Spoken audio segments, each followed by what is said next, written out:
গত পরশুদিন পহেলগাঁও অর্থাৎ কাশ্মীরে মর্মান্তিক ঘটনা।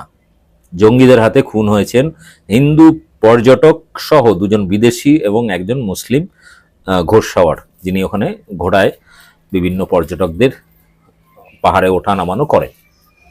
বিষয়টা হচ্ছে এই ঘটনাকে কেন্দ্র করে গদি মিডিয়া হিন্দু মুসলিম করতে শুরু করে দিয়েছে। বিভিন্ন যারা পর্যটক বেঁচে ফিরেছেন তাদের সাক্ষাৎকার নিয়ে বোঝাতে চাচ্ছেন যে এইখানে জঙ্গিরা নাকি তাদের হাতে অঢেল সময়, তারা নাকি সবার প্যান্ট খুলে দেখছিল যে কাটা না গোটা, অর্থাৎ মুসলমান না হিন্দু, সিঁদুর আছে কি সিঁদুর নেই, তারপরে তাদের হত্যা করছিল। এরকম একটা ন্যারেটিভ দাঁড় করিয়ে মগজের মধ্যে মুসলিম বিদ্বেষ, ইসলামোফোবিয়া ঢোকানোর চেষ্টা করেছে। আমরা শুরুর দিন থেকে বলছিলাম যে যে খুনি বা যে ধর্ষক, যে চোর বা ডাকাত, তারা ধর্ম দেখে কাউকে ধর্ষণ করে না, ধর্ম দেখে কারোর দোকানে বা ব্যাংকে লুটপাট করে না, বা ধর্ম দেখে কাউকে খুন করে না।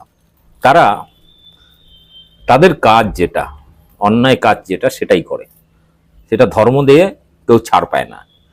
এই ঘটনার ক্ষেত্রেও কিন্তু এরকম ছাড় পায়নি। যদি ছাড় পেত তাহলে সেখানে মুসলিম মারা যেত না বা দুজন বিদেশি মারা যেত না। আপনি বলুন, হিন্দু বলে মেরেছে, বলুন কাল রাতে আমাকে বলেছেন হিন্দু বলে মেরেছে। আমরা 260টা দেহ চাই, 26টা মেরেছে হিন্দু বলে, আমরা 260টা দেহ চাই।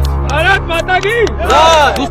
ভারত এমন একটি রাষ্ট্র যার ইতিহাসে ধর্মীয় বিভাজন ও সাম্প্রদায়িক দাঙ্গা রাজনীতির প্রধান উপাদান হিসেবে ব্যবহৃত হয়ে আসছে।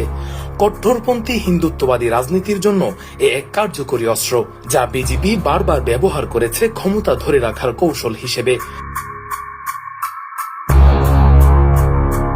সাম্প্রদায়িক কাশ্মীর হামলার ঘটনাকে অনেকেই বলিউড সিনেমার বাস্তবায়ন বলছেন, যার পেছনে রয়েছে রাজনৈতিক লাভের নোংরা খেলা। কাশ্মীরের পেহেলগামে একদল অস্ত্রধারী সন্ত্রাসী পর্যটকদের উপর হামলা চালায়।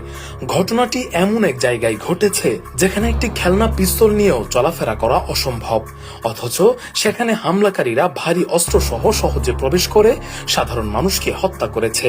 পুরো ঘটনাটিকে অনেকেই বলিউড মুভির কল্পকাহিনীর সঙ্গে তুলনা করেছেন, যেখানে প্লট আগে নির্ধারিত ছিল। সবচেয়ে অদ্ভুত বিষয় হলো, হামলার কয়েক ঘন্টার মধ্যেই ভারত সরকার হামলাকারীদের ক্রেজ প্রকাশ করে এবং পরিচয় শনাক্ত করে ফেলে, ঠিক যেন আগেই সব প্রস্তুত করা ছিল।